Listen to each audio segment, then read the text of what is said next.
Well, hello and welcome to our third Zoomcast. This Zoomcast is going to be on the topic of finances. And I'm the worship engagement pastor at Still Meadow. I'm John Farley. We're in a really peculiar time right now in history. And one thing that we need to understand as believers, as a church, and our mission has not changed. The way we do it has changed, and it will change. Hopefully, it will be forever changed, and we can be more effective during this time. But the call to be disciples remains. But now we get to figure out what that looks like in this pandemic. So we're doing this series of podcasts to kind of tackle some of those areas that maybe we're struggling with, or maybe we don't know exactly what to do, or maybe we do and we want to know that we're doing things right. And so we're asking you to join in, to listen in, and then after this video, we're going to have some questions. So each week, we want you to walk away with one thing that you can do different with what's happening right now, and that you can, that'll change your trajectory and change the way that you're doing some things. So the main question for this particular Zoomcast is, what can we do during this time to strengthen our finances? So my guests today are Pastor Ray Stark and Tim Ames. Pastor Ray, by saying the word Pastor Ray is a retired pastor. He's been a pastor for quite a few years and really enjoyed that time. And now is helping people and organizations with their financial plans, and he's helping them develop leadership within their organizations. That's what he does right now. And then Tim Ames is retired after working in the banking industry for many, many years, and eventually becoming CEO of the Heritage Valley Federal Credit Union, which is located right here in York County. There's several branches, and he ran that thing for, I'm not sure how many years, but for a while, right, Tim? So we have those fellows here with us today. Welcome to the podcast, Pastor Ray and Tim. Welcome. Thank you. Thank you. So I want to ask this question, and how are you all doing with this? What are you guys doing in your families? Give us a little window into the Stark and the Ames household. Okay. I guess I'll go first. Is that okay? Sure. For Beth and I, it's been a little bit different. We've been blessed that both of us have our jobs right now, and we're just learning how to do that differently. For me as a financial advisor, business is better than usual. I guess when a financial crisis happens, people need advice.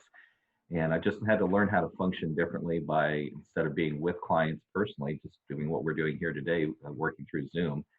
But I have, on a personal level, I've been finding more times for walks with Beth. I've been doing a lot more reading, and I've got a big project in the backyard right now. I'm building garden boxes, getting ready for this year. So I've had the time to do that. On the emotional side, though, it's taking a toll. It really is. That being disconnected from people. I'm missing my church family dearly, missing being with my clients, but getting to know my neighbors really well as we socially distance across the street as we're out for our walks. But it's definitely a time of adjustment. Right. Yeah, I agree with that emotional toll. It's doing that for me. I'm an extroverted person, and so being kind of cooped up and getting a little whatever. How about you, Tim? Well, for me, I retired about a year ago, so fortunately, the income side of things hasn't really affected me too much. But as you mentioned, the toll of just isolating or staying away from people it is tough. But I am spending more time with my wife, and as far as my extended family, they're all doing well. Fortunately, a lot of them are in the education system, so they're still receiving some sort of income during this time. But even though everybody says we're all in this together, you're really all kind of by yourself at times. So I think it is taking a toll on everybody emotionally at some point. So it is kind of a tough time in that regard. But if that's the worst of it, we can hang on, because there's a lot of people with a lot worse situations than us. Right. But speaking of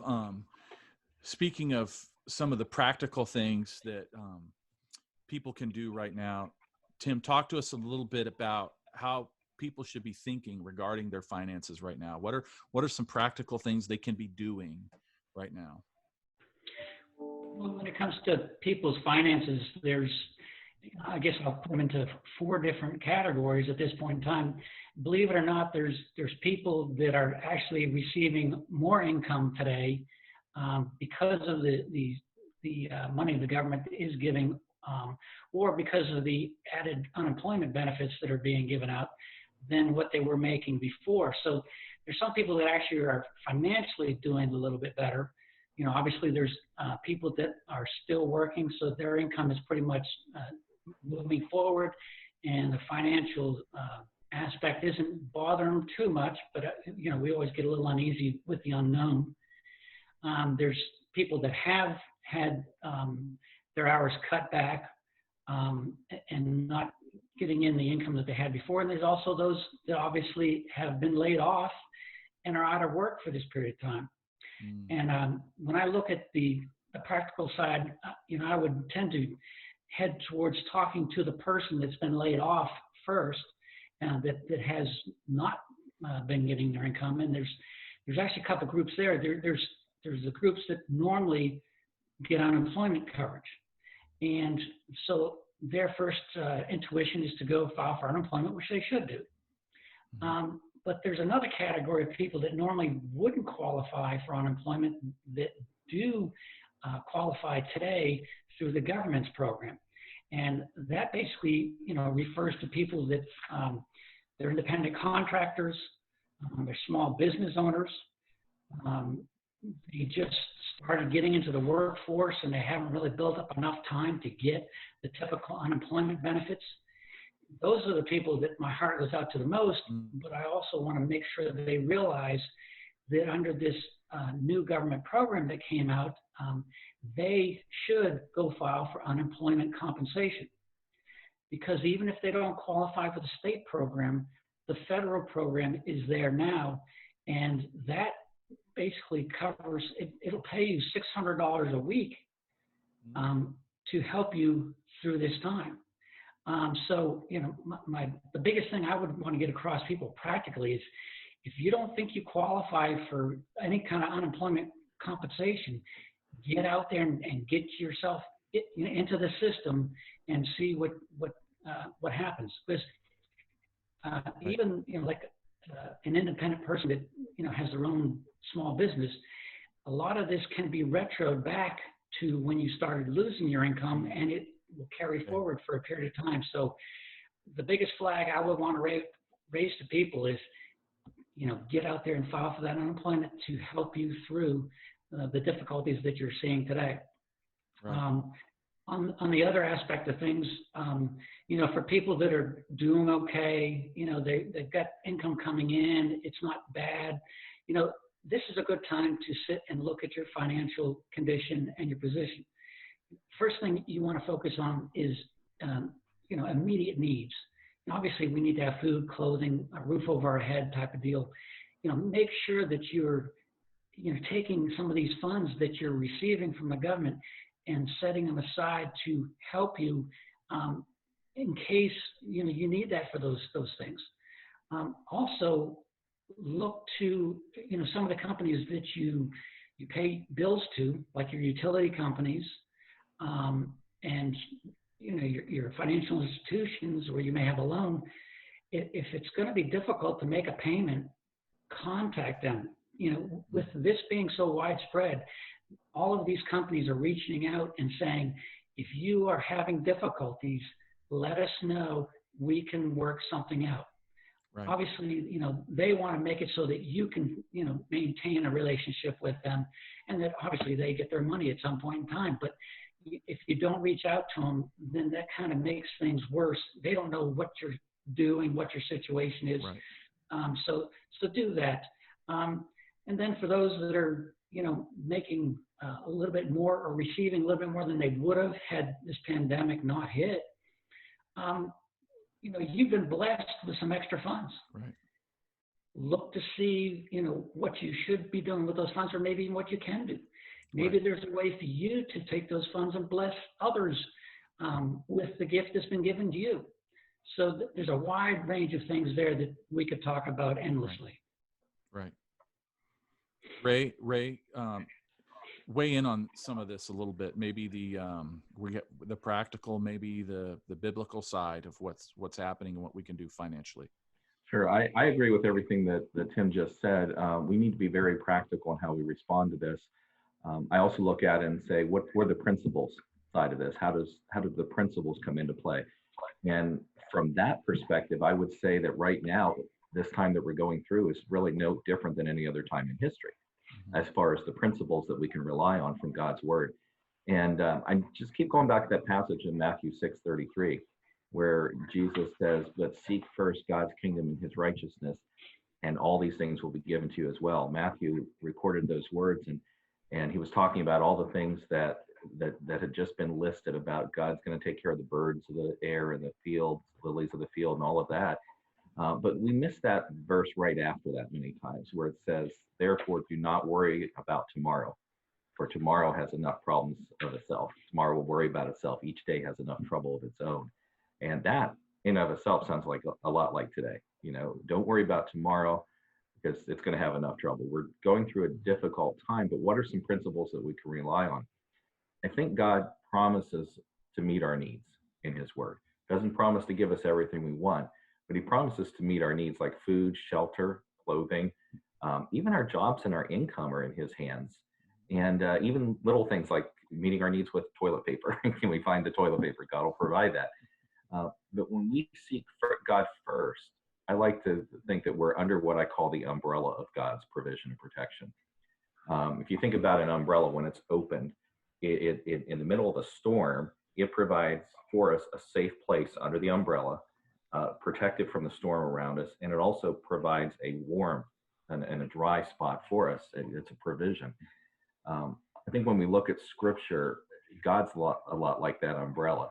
He protects us from the storm around us. We still go through the storms, but if we follow his principles and seek him first, we go through them a little bit differently.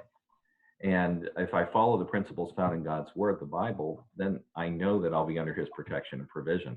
So the question is, what are some of those principles that can help us during this time? And I think basically I see three. And it's going to sound a little strange because I am not a pastor of our church, but I believe the first principle we need to look at financially is tithing. In the midst of all of this, we still need to put God first in the area of our tithe. Right. And that's an Old Testament teaching. It was the 10% that was given to the temple in our relationship today. That would be our local church that we attend.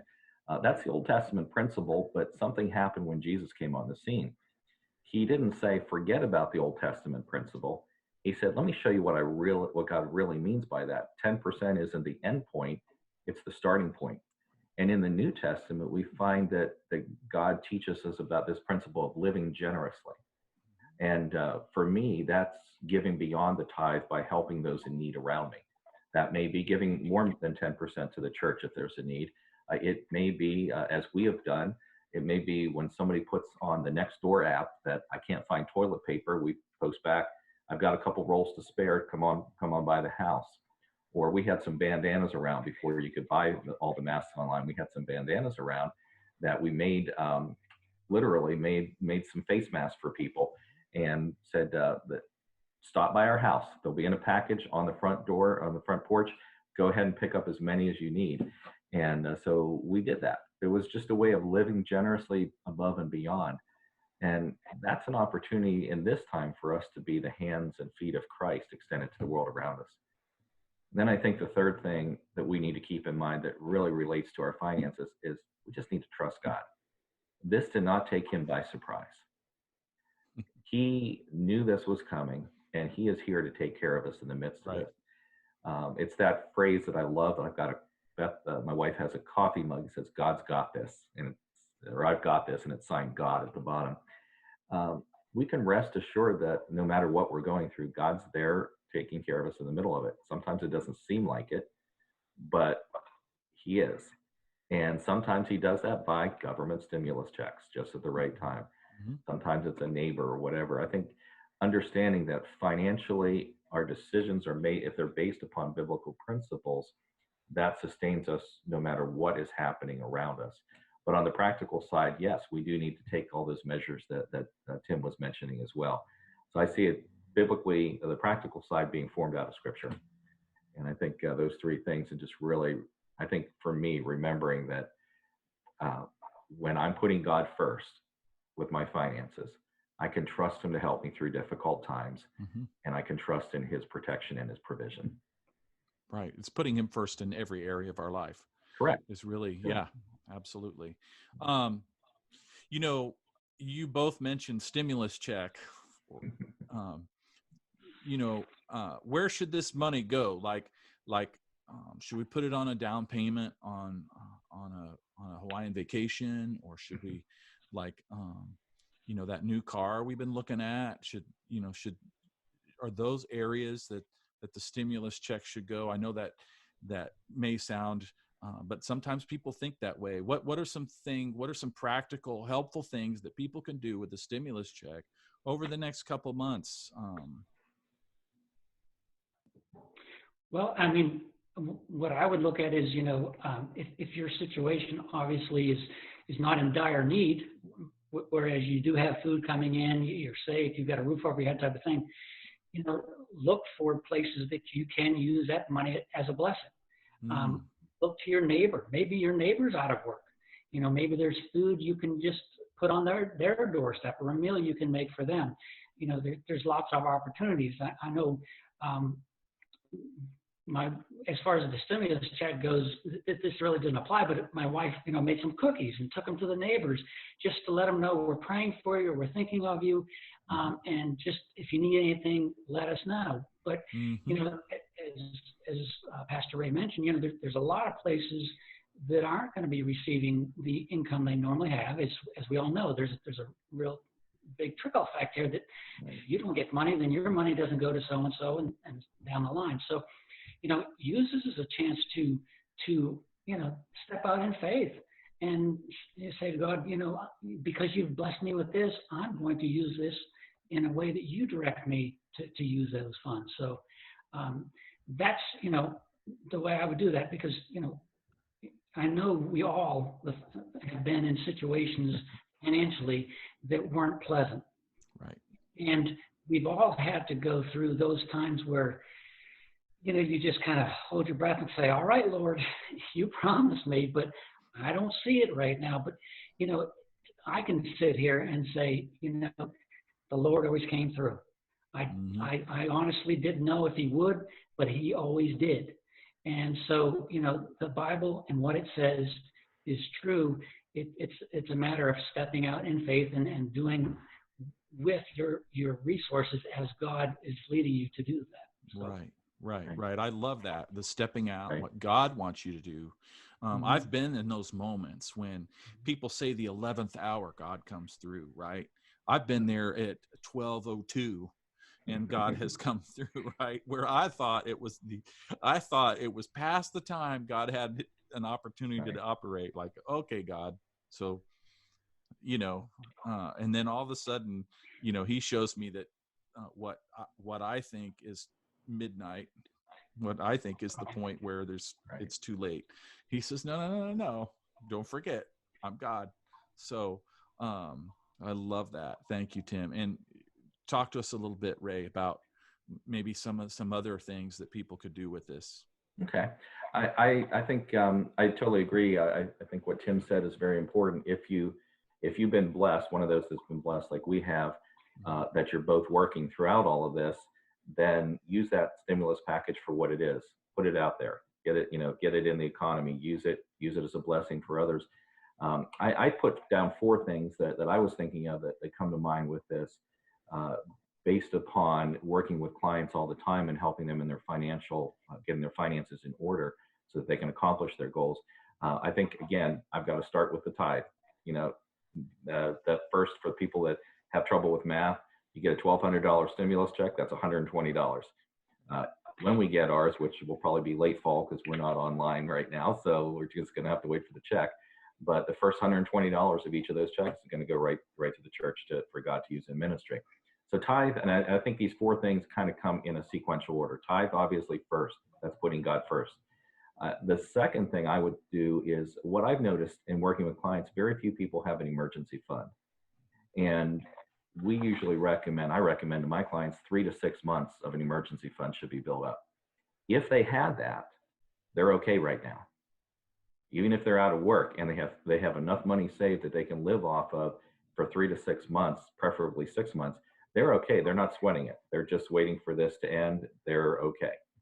So building an emergency fund, take that. If you don't have an emergency fund, after you pay the tithe, take the balance, just throw it in the emergency fund so that when this happens again, something similar, not hopefully not a pandemic, but when there is a financial crisis again, and there will be in people's lives, maybe it's the washing machine blows up that you weren't expecting or whatever, you've got the money there to take care of that need. Once your emergency funds build up, then I say put that money towards reducing debt. We have way too many people. I talk with clients all the time that cannot accomplish their goals in life and serving God, yet alone retirement, because they're so overloaded with debt. You got a big bonus here of over $1,000 after you tithe that you can apply to debt. Put it towards the smallest debt you have, and then do Dave Ramsey's snowball effect. Pay off that small debt, and then what you were paying in that small debt, add that balance to the next one, and kind of roll it and get rid of that debt. But if you're to the point where you build an emergency fund, your debt is taken care of, then I would say invest it. Everything's on sale right now in the market. It's a great time to begin investing for the future, or giving it away and living that generosity lifestyle that we've been talking about here. So I would say those four things, kind of in that order, would be a good way to look at what to do with it. Right.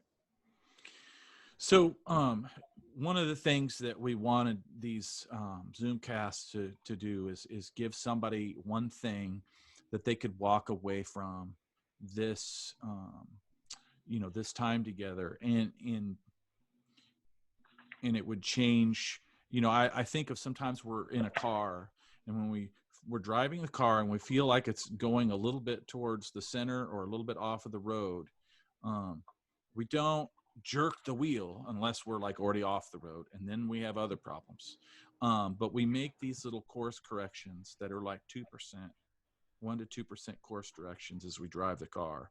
What's one of those 1 or 2% things that somebody can do that would make a change in their finances right now? Tim, I'm going to go with you first on this one. One thing you could do, and this would apply to anybody, whether your income is stopped or it's gotten a little better for the short period of time, and that would be look for ways to maintain some of the services you get today, but cut the cost of those services. And I'll give you one, for instance. This is a great time to shop for auto insurance. If you want to find discounted rates, today is the day to do that. Get out there, even if, I don't care where you are in the terms of your policy, even if you just renewed, get out there, get some quotes, and you might be surprised how much you can save in funds. And obviously the money you save is money that's still in your pocket that can go towards your emergency fund or basic food needs. Right. Thank you. Ray? I like that, Tim. I just got an email from my insurance agent that said during this crisis, they're going to lower our rates by 25%. So I'm excited about that. So yeah, that's a great idea. I looked at it from that question from a perspective of, I've had a lot of time to think over these past few weeks. And I think what we're being forced into as a culture right now is this idea of what is important. We've gotten rid of all the fluff, all the things that we do that, there's no more soccer moms right now or soccer dads. That kind of has all been put on hold. all the extra stuff that we fill our time with is gone right now. And we've literally gone back to the bare minimum. And so what I look at with that, I'm thinking, well, what do I really need when I go back out of this and get back to whatever the new normal is? And it won't be the same. It'll be new. It'll be different. What do I really need? What was I spending my money on? What was I spending my time on? And so I would suggest during this time actually putting together a new spending plan, even if you have one, or if you never had one, kind of look at what is really important. What are the basics that I need to take care of? And then put your monies and finances toward those, and then build some of the other things back in, but also ask the question, what don't I need in that spending plan that I've found that since I don't have it right now, I could probably live without that. And it's a great time to reevaluate priorities and then put the funding behind our priorities that are important to us. and really come out of this with a new, fresh direction for our lives. It's a great opportunity. It's a great crisis. I don't want to knock that down, but it's also a great opportunity for us to come out of this stronger as individuals, as families, and as a culture than we went into it if we're willing to take care of that and learn from it. Well, thank you for sharing your thoughts with us and some of your expertise. Here's what I know about you two guys. You guys are accessible, right? There are ways to connect with you. I know I'm just going to throw one out there right now, and I love this class. Right now, we're doing, of course, what the whole church is doing with the Bible study method, but we're in a class together with our wives and with other people and their wives, and it's called Happily Together Forever. And it meets on Sunday morning, and we actually study some of these, like how to handle finances. One of the things we just did was how husbands and wives can talk about finances. It's not how to actually do it. Yes, that's part of it, but some of the implications of even just talking about it scares people, right? So how do we get over some of those thresholds? What are some other ways that people have access to you guys during this time? Of course, we're going to have some question and answer here in a second, but what are some other ways that people have access to you? Do you have an email or something you can share right here that would help people as they get their pens? They're looking for them right now. They're like, where's my pen? Where's my pen? I would say for me, the easiest email to reach me at, if you just take my name and add my middle initial A to it, it's ray@rayastark.com. Okay. That's just the easiest way, ray@rayastark.com. Maybe they can, whoever's editing this can flash that right here. Ray@rayastark.com or down. Yeah. Right over Tim's nose. All right. There you go. Well, underneath my notes, you can put my email address, and that's T-Ames, as in T-A-M-E-S, 1981, and I won't tell you what 1981 represents, but the year you were born, right? Right. Pretty close. There you go. It's tames1981@gmail.com. And being I'm not working, I've got time to respond. Okay. All right. So in just a few seconds, this video that we've recorded on, Thursday morning, is going to end. And then we're going to go into Zoom where people can ask some questions there too. So this would be a great time for us. Guys, thank you for meeting with me today. And I appreciate your willingness to come alongside people in our church and to be part of their spiritual growth. And it is spiritual growth. It is these financial principles are spiritual principles. We can't separate our spiritual life and our financial life. They meld together. So thank you for meeting with us today. And we'll see you on the Zoomcast. Great. Thank you. You bet. Thank you.